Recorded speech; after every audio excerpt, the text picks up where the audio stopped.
Current ഇല്ലാത്തോണ്ട് ഞങ്ങള് torch അടിച്ചാണ് ഞങ്ങള് വീഡിയോ എടുക്കുന്നത്.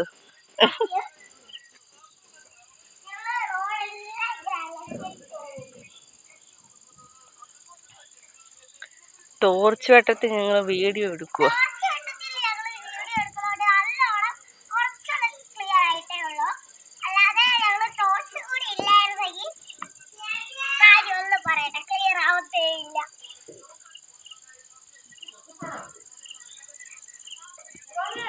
ഞങ്ങളുടെ ദീപം കത്തിച്ചത് ഇഷ്ടപ്പെട്ടെങ്കിൽ ലൈക്ക് സബ്സ്ക്രൈബ് ചെയ്യാൻ മറക്കല്ലേ. Bye bye.